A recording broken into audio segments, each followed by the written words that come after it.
ചെയ്യാൻ പോകുന്നത് മൊഡ്യൂൾ 2-ലെ പ്രോസ്. മൊഡ്യൂൾ 2-ലെ സെക്ഷൻ തന്നെ പ്രോസ് എന്നാണ്. അതിലെ ഫസ്റ്റ് പ്രോസ് ആയിട്ടുള്ള ഡോക്ടർ BR അംബേദ്കറിൻ്റെ സ്പീച്ച് അറ്റ് മഹദാണ്. സ്പീച്ച് അറ്റ് മഹദ് എന്ന് പറഞ്ഞിട്ടുള്ള ഒരു പ്രോസ് സെക്ഷനാണ്. ലോങ് ആയിട്ടുള്ള വളരെ ലെങ്തിയും അതുപോലെ തന്നെ ടഫായിട്ടുള്ളൊരു സ്പീച്ചാണ് BR അംബേദ്കറിൻ്റെ സ്പീച്ച് അറ്റ് മഹദ് എന്ന് പറയുന്നത്. മഹദ് എന്ന് പറയുന്നത് മഹാരാഷ്ട്രയിലുള്ളൊരു സ്ഥലമാണ്. ഇന്ത്യയിലെ മഹാരാഷ്ട്രയിലൊരു സ്ഥലമാണ് മഹദ്. ഇത് നോക്കാം.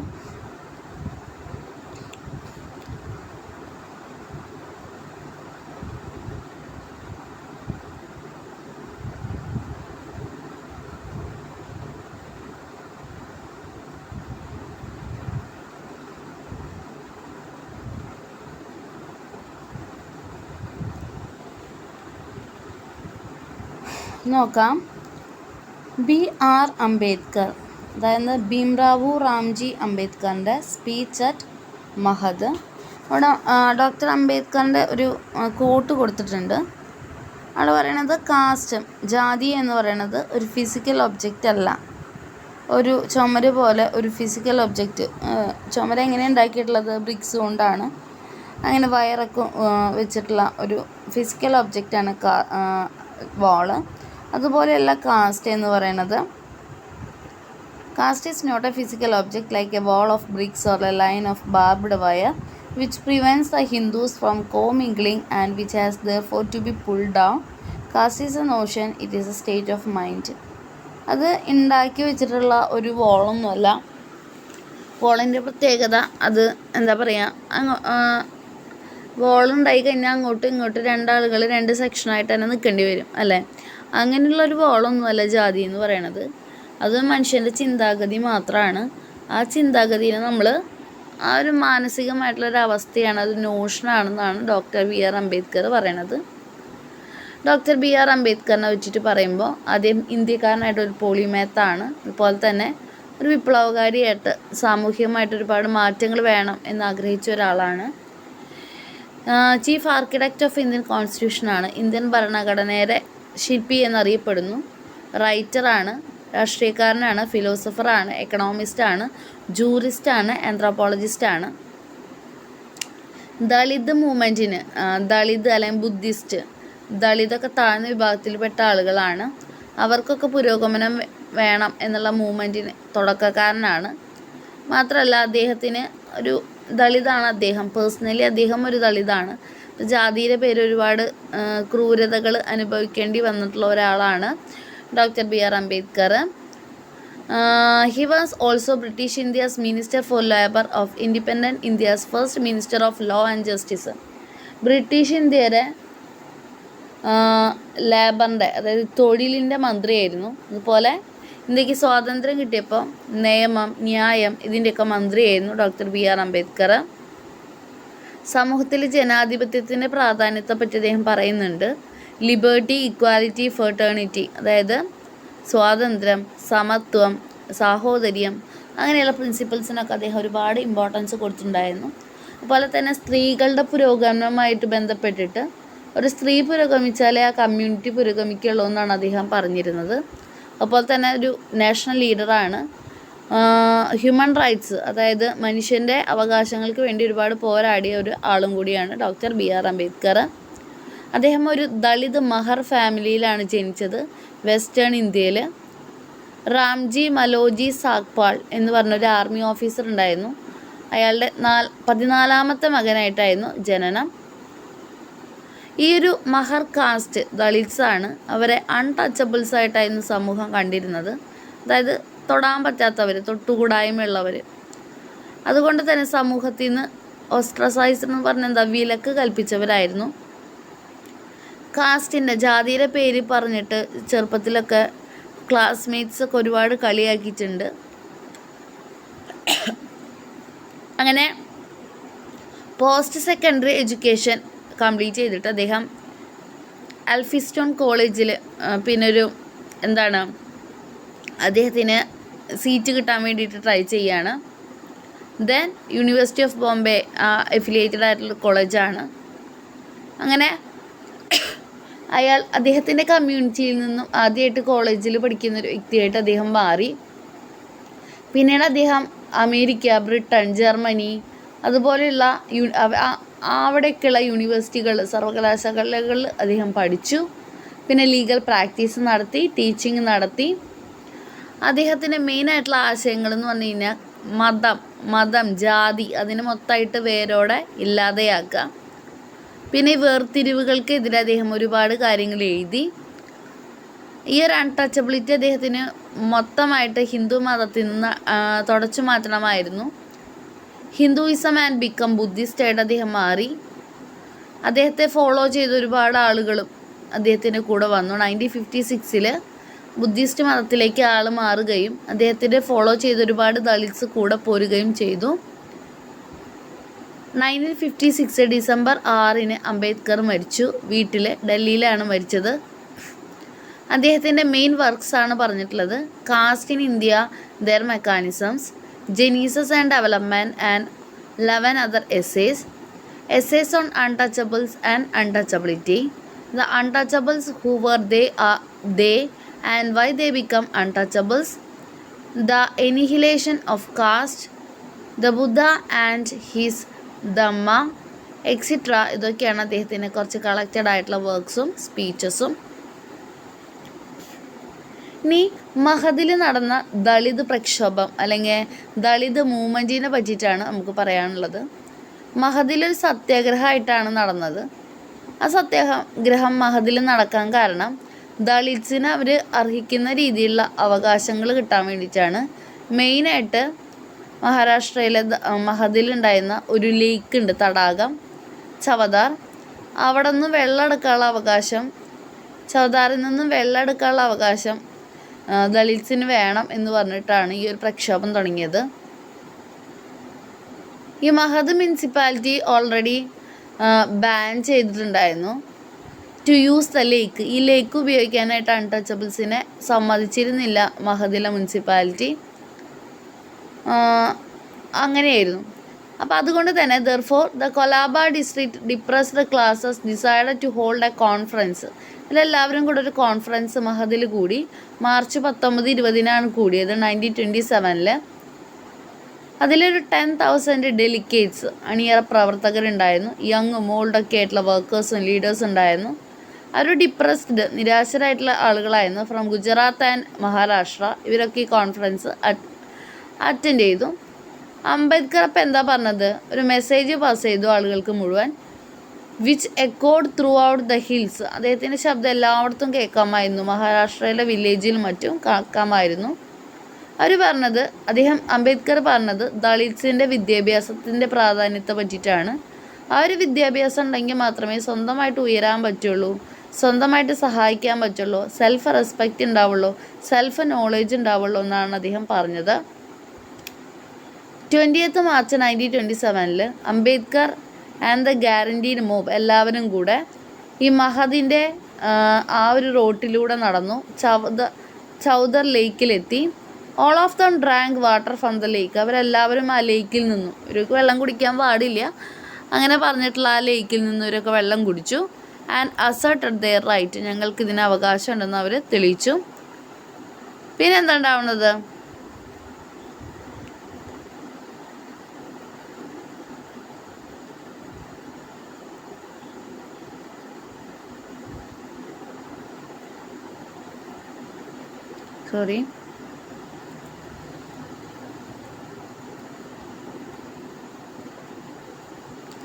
പിന്നെ ഉണ്ടാവുന്നത് ലേറ്റർ.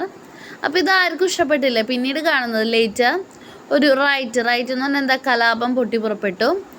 ഒരു റൂമർ പരന്നു. Ambedkar and his followers were planning to enter a Hindu temple. എന്താ റൂമർ പരന്നത്? അംബേദ്കറും മറ്റുള്ളവരും കൂടെ ചേർന്നിട്ട് ഒരു ഹിന്ദു ടെമ്പിളിലേക്ക് കടക്കാൻ പോവുകയാണെന്നാണ് പറയുന്നത്. Hindus argued that. അപ്പോൾ അവിടെ ഉണ്ടായിരുന്ന ഹിന്ദുസ് പറഞ്ഞു അൺടച്ചബിൾസ് ആ ഒരു ടാങ്ക് പൊല്യൂട്ട് ചെയ്തു, വെള്ളം കുടിച്ചിട്ടെന്ന് പറഞ്ഞു. അവരെ അറ്റാക്ക് ചെയ്യണം, അവരെ പരിക്കേൽപ്പിക്കണം എന്നൊക്കെ പറഞ്ഞു. പക്ഷേ എന്നാലും ഈ ഒരു മഹദ് സത്യാഗ്രഹേനെ നമുക്കൊരു ടേണിംഗ് പോയിൻ്റ് ആണെന്ന് പറയാം. ദളിത് മൂവ്മെൻറ്റിൻ്റെ ചരിത്രത്തിലൊരു ടേണിംഗ് പോയിൻ്റ് ആണെന്ന് പറയാം. ആൻഡ് ദ സ്പീച്ച് അറ്റ് മഹദിൽ അംബേദ്കർ നടത്തിയ പ്രസംഗം എന്ന് പറയുന്നത് അടിച്ചമർത്തപ്പെട്ട ഒരു വിഭാഗത്തിന് കുറച്ച് പവർ കിട്ടുന്നതൊക്കെയാണ് എന്ന് വേണമെങ്കിൽ പറയാം. 25th December 1927 is a watershed, ഒരു വലിയൊരു ടേണിംഗ് പോയിൻ്റ് ആയിരുന്നു in the history of Dalit movement.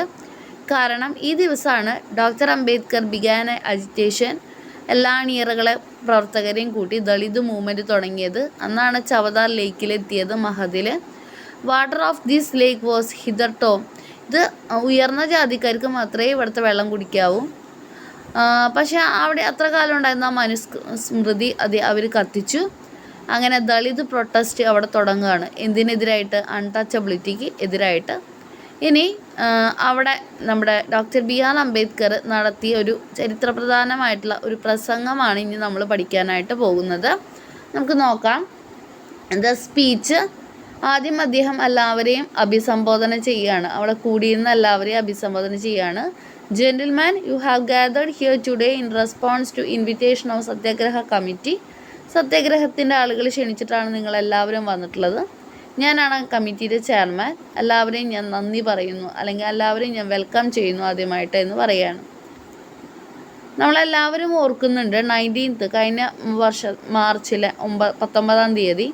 കാരണം നമ്മളെല്ലാവരും ചവദ ലേക്കിലേക്ക് പോയി എന്ന് അദ്ദേഹം പറയുകയാണ്. ദ കാസ്റ്റ് ഹിന്ദുസ് ഓഫ് മഹദ്, അവിടെ ഉണ്ടായിരുന്ന ഹിന്ദുസ് ഒരു പ്രൊഹിബിഷനും നമ്മുടെ മേൽ ഏൽപ്പിച്ചില്ല, നമ്മൾ കടന്നു. But they showed they had objection to their going there by attack they made the fight brought result that one might have expected. നമ്മളായിട്ട് അവിടെ പ്രശ്നമോ കാര്യങ്ങളോ ഒന്നും ഉണ്ടാക്കിയിട്ടില്ല, അവരാണ് ആ ഫൈറ്റ് ഉണ്ടാക്കിയത്. The aggressive caste Hindus were sentenced to 4 months rigorous imprisonment are now in jail. അവരൊക്കെ ഇപ്പോൾ ജയിലിലാണ്.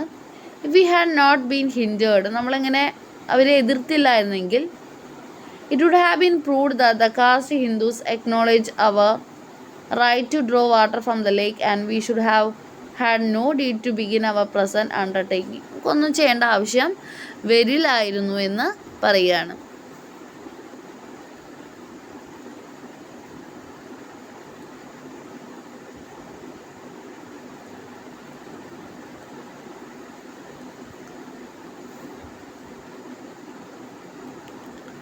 അടുത്ത പറയാണ്, unfortunately we were thus hindered. കാരണം എന്താ, അവിടെ നമ്മൾ അവരെ എതിർത്തു. And we have been obliged to call this meeting today. അതുകൊണ്ടാണ് ഇന്ന് ഈ ഒരു മീറ്റിംഗ് തുടങ്ങിയത്. ഈ ഒരു മഹദിലുള്ള ഈ ഒരു ലേക്ക്, തടാകം എന്താണ്, പബ്ലിക് പ്രോപ്പർട്ടിയാണ്.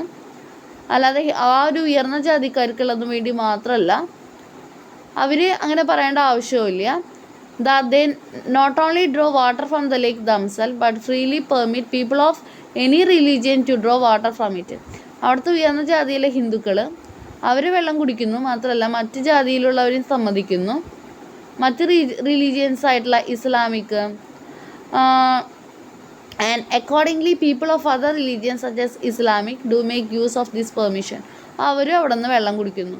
No do the caste Hindus prevent of species consider lower than human. അത് മാത്രമല്ലാതെ പക്ഷികൾ, മൃഗങ്ങൾ ഒക്കെ അവിടെ നിന്ന് വെള്ളം കുടിക്കുന്നുണ്ട്. ബീസ്റ്റുകൾ ഒക്കെ വിളിക്കുന്നുണ്ട്. പക്ഷേ നമ്മൾ അൺടച്ചബിൾസ് ആയിട്ട് കണക്കാക്കി നമുക്ക് മാത്രം വെള്ളം അവിടെ നിന്ന് അനുവദിക്കുന്നില്ല എന്നാണ് അംബേദ്കർ പറയുന്നത്. ഇനി ഹിന്ദു മതത്തിൽ 4 വിഭാഗത്തെ പറ്റിയാണ് പറയണത്. എന്താ കാസ്റ്റ് ഹിന്ദുസിനെ പറ്റിയിട്ട് എങ്ങനെയുള്ള ആളുകളാണ് പണ്ട് തൊട്ട് ഹിന്ദുസ് എന്ന് പറയണത്? അവർ ഹിംസയൊന്നും ചെയ്യാത്തവരാണ്, മറ്റുള്ളവരെ ഹരാസ് ചെയ്യാത്തവരാണെന്ന് പറയാണ്. അവരിങ്ങനെ പിശുക്കരോ സെൽഫിഷോ ആയിട്ടുള്ള ആളുകളല്ല. അവരെന്താ, നമ്മുടെ ഹിന്ദുസിനെ പുകഴ്ത്തി പറയണം കുറച്ചൊക്കെ. കുറച്ച് കളിയാക്കലും ഉണ്ട് അതിൽ. ഗ്രെയിൻസൊക്കെ കാക്കേനെ പോലും എടുത്ത് പറക്കാൻ അനുവദിക്കുന്നവരാണ്, ഫുഡൊക്കെ കൊടുക്കുന്നവരാണ്. സന്യാസിമാരെ പറ്റി പറയാണ്, മെൻഡിഗൻസിനെ പറ്റി പറയാണ്. അവരൊരുപാട് ചാരിറ്റി ചെയ്യുന്നവരാണ്. അങ്ങനത്തെ കാര്യങ്ങളൊക്കെ മതത്തിൻ്റെ ഗുണങ്ങളൊക്കെയാണ് ആ പാരഗ്രാഫിൽ പറയുന്നത്. പിന്നെ ഹിന്ദുസിൻ്റെ ഒരു വിശ്വാസം എന്ന് പറഞ്ഞു കഴിഞ്ഞാൽ, അവരുടെ പ്രിൻസിപ്പിൾ എന്ന് പറഞ്ഞാൽ, injury done by another must not be repaid but patiently endure and so they not all treat the harmless cow with kindness but spare harmful creatures such as snakes. എല്ലാവരോടും ക്ഷമിക്കണം എന്നുള്ള ആറ്റിറ്റ്യൂഡൊക്കെയാണെന്ന് പറയാണ്. That one man, Atman or spiritual self, dwells in all creatures has become a settled principle of their conduct. അങ്ങനത്തെ എല്ലാവരോടും ക്ഷമിക്കുക, സഹായം ചെയ്യുക എന്നൊക്കെയുള്ള സ്വഭാവമാണ്.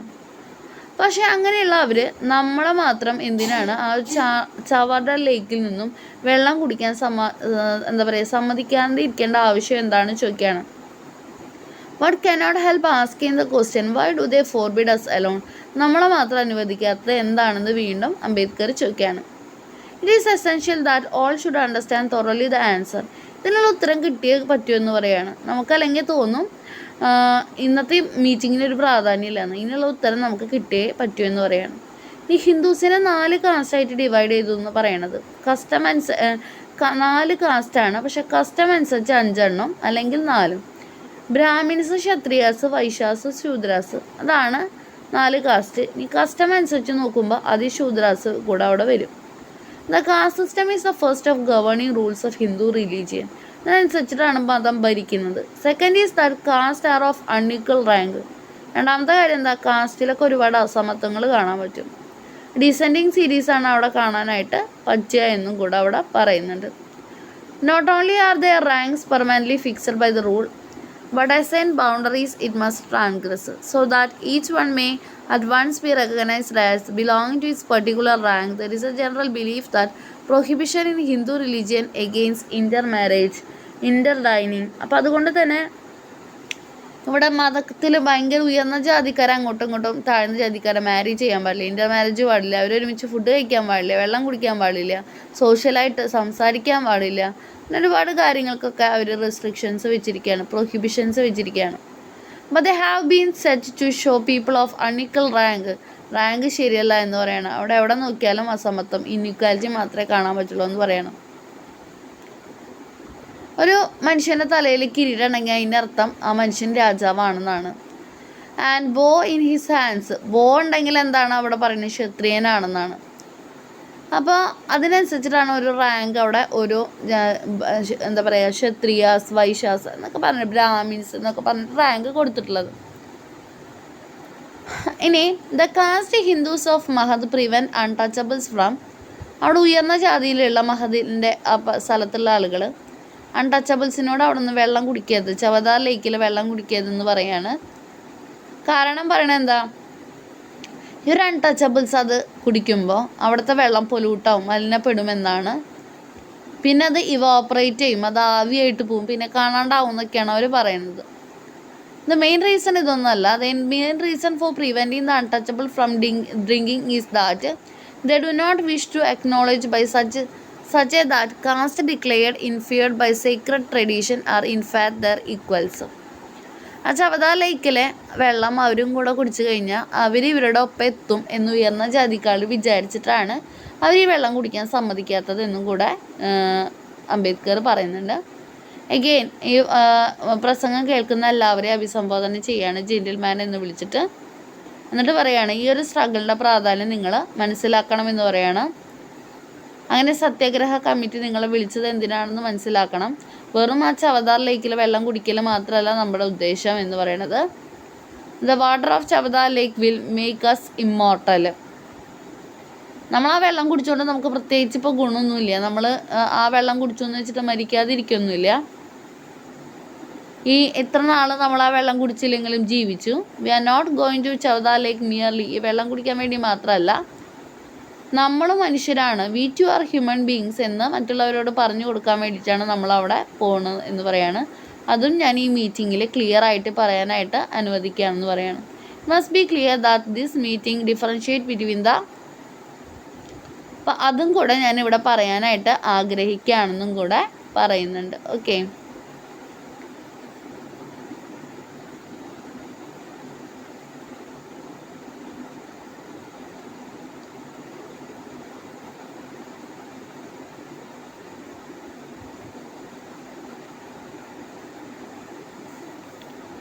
And has been called to set up the നോം of equality.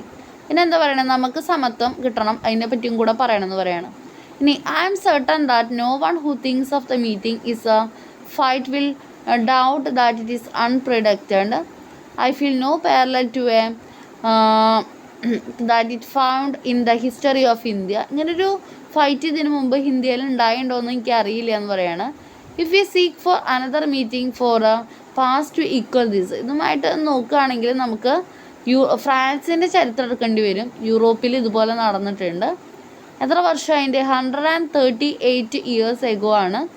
1789 January 24 king Luis 16 16th had convened by a royal command an assembly of deputies to represent the people of the kingdom. അദ്ദേഹം നടത്തിയ ഒരു മാർച്ചാണ്. This French National Assembly had been much by historians. ഈ ഒരു FN അല്ലെങ്കിൽ French national അസംബ്ലിയിലെ power ഇതുപോലെ ഭയങ്കരമായിട്ട് പ്രശസ്തമായിരുന്നു. The assembly send the king and the queen of France to guillotine. ആ കിങ്ങിനെയും ക്വീനിനെയും വരെ അവർ എന്താ പറയുക ഇറക്കി ഈ ഒരു അസംബ്ലി കൊണ്ട് എന്താണ് പറയണത് കൊന്നു. പെർസിക്യൂട്ടഡ് ആൻഡ് മസാക്ക്ഡ് എന്ന് പറയുകയാണ്. ഇത് കോൺഫിസ്കേറ്റഡ് കണ്ടുകെട്ടി റിച്ച് ആൻഡ് പ്ലഞ്ച്ഡ് യൂറോപ്പിൻ്റെ മൊത്ത കാര്യങ്ങൾ ഇതൊരു യുദ്ധമായി മാറി. പിന്നെ 15 വർഷം എന്ന് പറയാണ്. Such are the accusations leveled against assembly by the historians. In my view, the criticism is misplaced. Further, the historians of this school have not understood the gist of the achievement of French National Assembly. പക്ഷെ അതിൽ നിന്ന് French National assembly ഒരുപാട് നേടി എന്ന് പറയാണ്. ആ ഒരു French national അസംബ്ലിയിലെ FN അസംബ്ലിയിലെ കൈവരിച്ച വെൽഫെയർ എന്ന് പറയുന്നത് ഫ്രാൻസിന് മാത്രമല്ല മൊത്തം യൂറോപ്പിൻ്റെ കോണ്ടിനെൻറ്റിന് സഹായിച്ചു എന്ന് പറയാണ്. ഓരോ യൂറോപ്യൻ നേഷനും പീസും പ്രോസ്പെരിറ്റി എൻജോയ് ചെയ്യാനായിട്ട് ഈ ഒരു ഫ്രഞ്ച് നാഷണൽ അസംബ്ലിയിലെ റവല്യൂഷൻ ഒരുപാട് സഹായിച്ചു എന്ന് പറയാണ്. 1789 വന്നത്. പുതിയ പുതിയ പ്രിൻസിപ്പിൾസ് കൊണ്ടുവന്നു. ഒരു സമൂഹത്തെ എങ്ങനെ ഓർഗനൈസ് ചെയ്യണം എന്ന് പറഞ്ഞിട്ട് അങ്ങനത്തെ കാര്യങ്ങളൊക്കെ ഉണ്ടായി എന്ന് പറയാണ്. ഇനി to appreciate the importance of French National Assembly. National Assembly നല്ല അടിപൊളിയായിരുന്നു. അതുപോലെ തന്നെ അതിൻ്റെ പ്രിൻസിപ്പിൾസും. We must keep in mind the state of French society at that time. അന്നത്തെ കാലത്തെ സൊസൈറ്റി ഫ്രാൻസിൽ എങ്ങനെയായിരുന്നു എന്നും കൂടെ നമുക്ക് നോക്കാം എന്ന് പറയണം. നിങ്ങൾക്ക് എല്ലാ കാര്യങ്ങളും അറിയാം. ഹിന്ദു സൊസൈറ്റി എന്ന് പറയുന്നത് എന്തിൻ്റെ അടിസ്ഥാനത്തിലാണ്? ജാതിയുടെ അടിസ്ഥാനത്തിലാണ്. അങ്ങനത്തെ ഒരു ആളുകളെ വേർതിരിക്കുന്ന രീതി തന്നെയായിരുന്നു അന്ന് ഫ്രാൻസിലുണ്ടായിരുന്നത്. 1789 ഒരു വ്യത്യാസം എന്ന് പറഞ്ഞു കഴിഞ്ഞാൽ 3 കാസ്റ്റാണ് ഉണ്ടായിരുന്നത്. ഹിന്ദു സൊസൈറ്റിയിൽ ബ്രാഹ്മിൻസ് ക്ഷത്രിയാസ് ഒക്കെ ഉള്ള പോലെ, വൈശ്യ ശൂദ്ര അതിശൂദ്ര ഉള്ള പോലെ ഇവിടെ ഒരു മേജർ അത് ജാതിയുടെ പേരിലാണെങ്കിൽ ഇവിടെ എന്ന് പറഞ്ഞു കഴിഞ്ഞാൽ കൂടുതലായിട്ടും നമുക്ക് കാണാൻ പറ്റിയ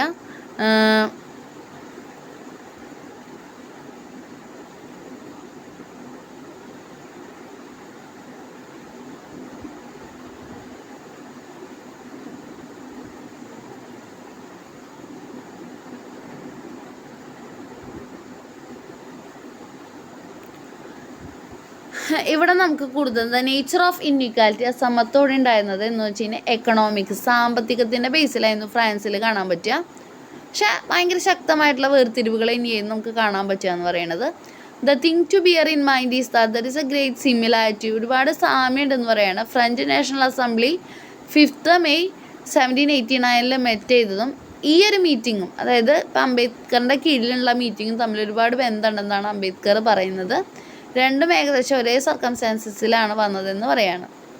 assembly of French people are convene to reorganise French society. നഷ്ടപ്പെട്ടു പോയ ഫ്രഞ്ച് സമൂഹത്തെ ഒന്നും കൂടെ തിരിച്ചു പിടിക്കാനാണ് അവർ കൊണ്ടുവന്നത്. അതേസമയം ഇപ്പോൾ അംബേദ്കറിൻ്റെ കീഴിലുള്ള മീറ്റിംഗ് എന്താണ്? ഹിന്ദു സൊസൈറ്റീനെ വീണ്ടും തിരിച്ചു പിടിക്കാൻ, റീഓർഗനൈസ് ചെയ്യാൻ വേണ്ടിയിട്ടാണ്. അപ്പോൾ നമ്മുടെ സൊസൈറ്റിയുടെ പ്രിൻസിപ്പിൾസൊക്കെ ഡിസ്കസ് ചെയ്യുന്നതിന് മുമ്പ് നമ്മൾ റീഓർഗനൈസ് ചെയ്യണം. ഈ ഒരു ഫ്രഞ്ച് അസംബ്ലിയിലെ പ്രിൻസിപ്പിൾസിനെ പറ്റി കൂടെ നമ്മൾ മനസ്സിലാക്കണമെന്ന് പറയുകയാണ്. നമ്മുടെ പ്രസൻറ്റ് മീറ്റിങ്ങിനേക്കാളും കുറച്ചും കൂടെ വൈഡർ, കുറച്ചുകൂടെ ശക്തമായിരുന്നു ഫ്രഞ്ച് അസംബ്ലി എന്ന് പറയുകയാണ്. 3-fold ഓർഗനൈസേഷനായിട്ട് വേണമെങ്കിൽ പറയാൻ പറ്റും. കാരണം ഫ്രഞ്ചിൻ്റെ പൊളിറ്റിക്കലും സോഷ്യലും റിലീജിയസ് സിസ്റ്റവും അതിൽ ഉണ്ടായിരുന്നു. അതെങ്ങനെയാണ് കൊണ്ടുവന്നതെന്ന് കൂടെ നമുക്ക് പറയാമെന്ന് പറയാണ്. Since we are not for the present concern with political reorganisation, French assembly did in matter of റിലീജിയസും സോഷ്യൽ റീഓർഗനൈസേഷനാണ് അവിടെ നടന്നത്. അവരൊരു പോളിസി അഡോപ്റ്റ് ചെയ്തു French National Assembly. 3 important proclamations, 3 വിളംബരങ്ങളാണ് നടത്തിയത് അസംബ്ലിയിൽ.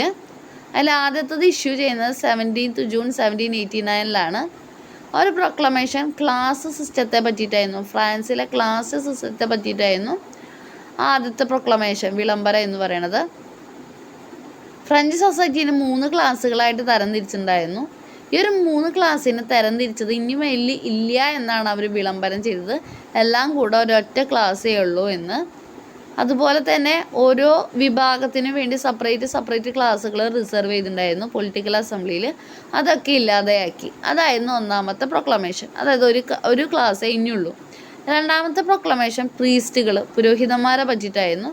അവരെങ്ങനെ അപ്പോയിൻ്റ് ചെയ്യും, ഏത് രീതിയിലാണ് അപ്പോയിൻ്റ് ചെയ്യേണ്ടത് അല്ലെങ്കിൽ റിമൂവ് ചെയ്യേണ്ടത്, അത് പവർ ഓഫ് ദ നേഷനാണ്. That being monopoly of foreign religious പോപ്പിൻ്റെ മാത്രമല്ല രാജ്യത്തിൻ്റെ അവകാശമായിട്ട് മാറാണ്. പക്ഷെ അന്ന് ആദ്യത്തിലൊന്നും അങ്ങനെയല്ലായിരുന്നു. പോപ്പ് ആരെ അപ്പോയിൻ്റ് ചെയ്തോ അവർ പുരോഹിതനായി. അയാൾ നല്ല ആളാണോ, അവിടുത്തെ ജനങ്ങൾക്ക് യോജിച്ചതാണോ, അങ്ങനെയുള്ള കാര്യങ്ങളൊന്നും ഉണ്ടായിരുന്നില്ല. പോപ്പ് ആരെ അപ്പോയിൻ്റ് ചെയ്യുന്നോ അങ്ങനെ. അതിൽ നിന്ന് ഇവിടെ മാറ്റുകയാണ്. ആ ഒരു ഓട്ടോണോമി ഓഫ് റിലീജിയസ് ഓർഡേഴ്സ് ഇല്ലാതെയാക്കാണ്. അങ്ങനെ ഫ്രഞ്ച് എന്ന് പറഞ്ഞ രാജ്യത്തിന് അല്ലെങ്കിൽ ദേശത്തിന് അതൊക്കെ ഡിസൈഡ് ചെയ്യാനുള്ള അവകാശം കൊടുക്കുകയാണ്. ആരാണ് ഫിറ്റ് ആയിട്ടുള്ളത്, ആരാണ് അല്ലാത്തത്, പ്രീച്ച് ചെയ്യാൻ ആരാണ് നല്ലതെന്നൊക്കെ. ഇനി മൂന്നാമത്തെ പ്രൊക്ലമേഷൻ എന്ന് പറഞ്ഞാൽ പൊളിറ്റിക്കൽ, എക്കണോമിക് ആൻഡ് റിലീജിയസ് സിസ്റ്റത്തുമായി ബന്ധപ്പെട്ടതായിരുന്നു. General nature and lay down the principles on which all social arrangement ought to rest. ആ ഒരു പോയിൻ്റ് ഓഫ് വ്യൂവിൽ തേർഡ് പ്രൊക്ലമേഷൻ എന്ന് പറഞ്ഞു കഴിഞ്ഞാൽ ഏറ്റവും ഇമ്പോർട്ടൻ്റ് ആയിട്ടുള്ളതായിരുന്നു. ഈ ഒരു പ്രൊക്ലമേഷൻസിൻ്റെ ഒക്കെ രാജാവ്, ഈ വിളംബരത്തിൻ്റെ ഒക്കെ രാജാവ് എന്ന് വേണമെങ്കിൽ പറയാം. ഹ്യൂമൻ ബർത്ത് റൈറ്റ്സ്, മനുഷ്യൻ ജനിക്കുമ്പോഴുള്ള അവകാശങ്ങൾക്ക് പ്രാധാന്യം കൊടുക്കുന്നതായിരുന്നു ആ പ്രൊക്ലമേഷൻ എന്ന് പറയുന്നത്.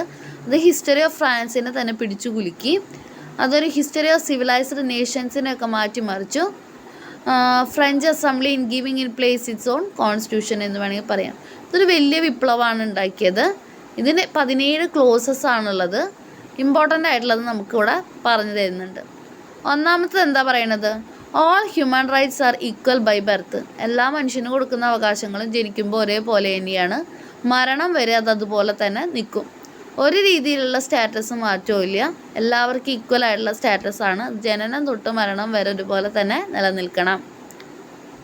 രണ്ടാമത്തെന്ന് പറഞ്ഞു കഴിഞ്ഞാൽ രാഷ്ട്രീയത്തിൻ്റെ മെയിനായിട്ടുള്ള ഉദ്ദേശം എന്ന് പറയുന്നത് മനുഷ്യൻ്റെ ഈ ജനിക്കുമ്പോഴുള്ള അവകാശങ്ങൾ എന്താണ് മെയിൻറ്റെയിൻ ചെയ്യുന്നതിലായിരിക്കണം എന്നാണ് രണ്ടാമത്തത്.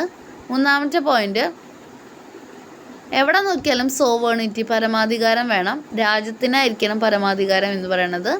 അതുപോലെ തന്നെ ഒരു വ്യക്തിയുടെ അവകാശം, ഗ്രൂപ്പിൻ്റെ, സ്പെഷ്യൽ ക്ലാസിൻ്റെ, their given by nation cannot be acknowledged as valid or any other group. മറ്റാർക്കും പ്രത്യേകമായിട്ടുള്ള അവകാശങ്ങളും കാര്യങ്ങളില്ല. മൊത്തം അവകാശം ആർക്കായിരിക്കണം, രാജ്യത്തിനായിരിക്കണം. നാലാമത്തെ point, any person is free to act according to his. മനുഷ്യാവകാശമാണെങ്കിൽ അവൻ എന്ത് രീതിയിലും അവൻ്റെ അവകാശമാണെങ്കിൽ ആക്ട് ചെയ്യാൻ പറ്റും. ഒരു ലിമിറ്റും അവൻ്റെ ഫ്രീഡത്തിലില്ല. Such limits must be lay down by the law. നിയമം ഉണ്ടെങ്കിൽ മാത്രമേ അങ്ങനത്തെ ലിമിറ്റുകൾ വെക്കാനായിട്ട് പറ്റുള്ളൂ. അല്ലാണ്ട് ആർക്കും അവനെ ഭരിക്കാനായിട്ട് പറ്റില്ല. അഞ്ചാമത്തത്, the law will forbid only such actions as injurious to the society. സമൂഹത്തിന് ദ്രോഹം ഉണ്ടെങ്കിൽ മാത്രമാണ് മനുഷ്യനെ പ്രവൃത്തികൾ ചെയ്യാൻ പറ്റാത്തത്. അല്ലാത്തൊക്കെ അവന് ചെയ്യാം. ദർ മസ്റ്റ് ബി ഫ്രീഡം ഉണ്ടായിരിക്കണം. Nor can anyone B compelled. ഒരാളെ ഒരു കാര്യം ചെയ്യാനായിട്ട് നിർബന്ധിക്കാനായിട്ട് ആർക്കും അവകാശമില്ല. അതാണ് അഞ്ചാമത്തത്. ആറാമത്തത് പറയുന്നത്, the law is not in nature of bounds. നിയമം ബൗണ്ട്സ് ആയിട്ടല്ല. Set by the particular class the right to decide what the law shall be rest with the people or their representatives. Whether such a law is protective or punitive, it must be the same for. നിയമം എന്ത് തന്നെയായാലും എല്ലാവർക്കും ഒരേപോലെ ആയിരിക്കണം. Social arrangements, social justice, equality എല്ലാത്തിലും ഉണ്ടായിരിക്കണം. അതുപോലെ എന്ത് അവാർഡ് കിട്ടുകയാണെങ്കിലും, പവറാണെങ്കിലും, പ്രൊഫഷനാണെങ്കിലും എല്ലാവർക്കും തുല്യ അവകാശം അല്ലെങ്കിൽ എല്ലാവർക്കും തുല്യമായിട്ടുള്ള രീതിയിൽ എലിജിബിലിറ്റി നോക്കണം. ഏതെങ്കിലും രീതിയിലുള്ള വേർതിരിവുകളോ ഇപ്പോൾ മതത്തിൻ്റെ പേരിലോ ഒക്കെ വരികയാണെങ്കിൽ അത് കുറ്റമായിട്ട് ഫീൽ ചെയ്യും. ഇതൊക്കെയായിരുന്നു ആ ഒരു മെയിനായിട്ടുള്ള പ്രൊക്ലമേഷൻസിൻ്റെ കാര്യങ്ങൾ ഫ്രഞ്ച് നേഷൻ്റെ എന്ന് പറയാണ്. then വീണ്ടും അംബേദ്കർ പറയാണ്, ഐ ഫീൽ, എനിക്ക് തോന്നുന്നു, അതായത് അംബേദ്കറിന് തോന്നുന്നു എന്ന് പറയാണ്. ഈ ഒരു ഫ്രഞ്ച് നാഷണൽ അസംബ്ലീനെ ഇമേജ് മുന്നിൽ കണ്ടുകൊണ്ട് നമ്മൾ ചെയ്ത പോലെ തോന്നുന്നു എന്ന് പറയാണ്. The road it marked out for the development of French nation. ആ ഒരു ഫ്രഞ്ച് അസംബ്ലിയാണ് ഫ്രഞ്ച് നേഷൻ്റെ വികസനത്തിന് കാരണമായത്. ആ നേഷൻ മൊത്തത്തിൽ പ്രോഗ്രസ് ആയി. അതുപോലെ തന്നെ നമുക്കും നമ്മുടെ രാജ്യത്ത് പുരോഗമിക്കണം. ഹിന്ദു സൊസൈറ്റീനെ ഈ ഒരു മീറ്റിങ്ങോട് കൂടെ പുരോഗമനം ഉണ്ടാക്കണം എന്ന് പറയാണ്. നമുക്ക് എല്ലാത്തിനെയും മാറ്റണം. കാസ്റ്റ് ബൗണ്ട് ആയിട്ടുള്ള ഹിന്ദു സൊസൈറ്റി ഇല്ലാതെയാക്കണം. പിന്നെ അതുപോലെ തന്നെ ഇൻ്റർ മാരേജ്, രണ്ട് ജാതിയിൽ പറ്റിയുള്ള ആളുകൾ തമ്മിലുള്ള മാരേജ്, അവർ തമ്മിലുള്ള സംസാരം, ഇതൊക്കെ ഒരു കാസ്റ്റായിട്ട് മാറുമോ ഇന്ത്യ മൊത്തം എന്ന് ഭയന്നുകൊണ്ടാണ് ഉയർന്ന ജാതിക്കാർ എതിർക്കുന്നത്. അതൊക്കെ ഇല്ലാതെയാക്കണം എന്നാണ് അംബേദ്കർ പറയുന്നത്. അങ്ങനെ ഇൻ്റർ മാരേജും അതുപോലെ ഇൻ്റർ കോഴ്സൊക്കെ വരികയാണെങ്കിൽ അൺടച്ചബിലിറ്റി ഇല്ലാതെയായിരിക്കും, എല്ലാവരും ഈക്വലായിട്ട് മാറും എന്ന് പറയാണ്. Some of you may feel that since നമ്മളൊക്കെ അൺടച്ചബിൾസ് ആണ്, അപ്പോൾ അതുകൊണ്ട് തന്നെ നമുക്ക് വെള്ളം കുടിക്കാൻ പാടില്ല, ഒരുമിച്ച് വെള്ളം കുടിക്കാൻ പാടില്ല, ഇൻ്റർ കോഴ്സ് പാടില്ല എന്നൊക്കെ തോന്നുന്നുണ്ടായിരിക്കും. That we need not concern, അത് നമ്മൾ ശ്രദ്ധിക്കേണ്ട കാര്യമില്ല. How does it matters if it remains, നോക്കേണ്ട കാര്യമില്ല എന്ന് പറയാണ്. എൻ്റെ ഒരു ഒപ്പീനിയൻ പ്രകാരം അതൊക്കെ തെറ്റാണെന്നാണ് അംബേദ്കർ പറയുന്നത്. Caste system alone and adopt only the removal, നമ്മൾ കാസ്റ്റ് സിസ്റ്റത്തെ നിലനിർത്തിക്കൊണ്ട് അൺടച്ചബിലിറ്റീനെ മാത്രം മാറ്റാനാണ് നോക്കുന്നതെങ്കിൽ, അതാണ് നമ്മുടെ പോളിസി എങ്കിൽ, people will say that we have chosen a low aim, നമുക്കൊരു ചെറിയ ലക്ഷ്യമുള്ളൂ എന്ന് ജനങ്ങൾ പറയും. പക്ഷെ നമുക്ക് ജനങ്ങളൊക്കെ ഉയർത്തണം, നമ്മുടെ ആസ്പിറേഷന് നല്ല എഫേർട്ട് നമ്മൾ കൊടുക്കണം എന്ന് പറയാണ്. Doubted whether efforts R possible വിത്ത് ആസ്പിറേഷൻ, നമ്മുടെ ആഗ്രഹത്തോടു കൂടി നമ്മൾ പ്രവർത്തിക്കണം. ഒരു ഗ്രേറ്റ് എഫേർട്ടാണ് നമുക്ക് ചെയ്യേണ്ടത്, ഗ്രേറ്റ് ആസ്പിറേഷനാണ്, അത് നമ്മൾ കൊണ്ടുവരണം. അങ്ങനെ ഒരു ആസ്പിറേഷത്തിന് നമ്മൾ അഡോപ്റ്റ് ചെയ്യണം. നമ്മുടെ മനസ്സിലുള്ള എല്ലാ ഡൗട്ട്സുകളും ഇല്ലാതെയായിരിക്കണം. നമുക്ക് പവർ വേണം, നമുക്ക് സാറ്റിസ്ഫാക്ഷൻ എന്ന് വേണമെങ്കിൽ പറയണം. നോട്ട് ഓഫ് ഫെയിലിയർ, തോൽവീനെ പറ്റി ചിന്തിക്കേണ്ട കാര്യമോ നാണക്കേടൊന്നും ചിന്തിക്കേണ്ട കാര്യവും ഇല്ല. അൺടച്ചബിലിറ്റി ഒറ്റയ്ക്ക് മാത്രമാണ് മാറുന്നതെങ്കിൽ നമ്മൾ എന്ത് മാത്രമേ ഉണ്ടാവുള്ളൂ, സമൂഹത്തിൽ നിന്ന് അൺടച്ചബിലിറ്റി ആയിട്ട് മാത്രമാണ് മാറ്റുന്നതെങ്കിൽ നമ്മൾ അതിശൂദ്രാസിൽ നിന്ന് ശൂദ്രാസായിട്ട് മാത്രമേ മാറുള്ളൂ. But can we say that it radically removes, വലിയൊരു എന്താ പറയുക, ഒരു റിമൂവൽ അവിടെ വരുമോ എന്നാണ് ചോദിക്കുന്നത്. ഓക്കെ, അപ്പോൾ ഒരു വലിയ മാറ്റമാണ് ആളാണ് മുന്നിൽ കാണുന്നത്. ഓക്കെ, അടുത്ത ക്ലാസ്സിൽ അടുത്ത ഭാഗം ഡിസ്കസ് ചെയ്യാം. Okay, thank you.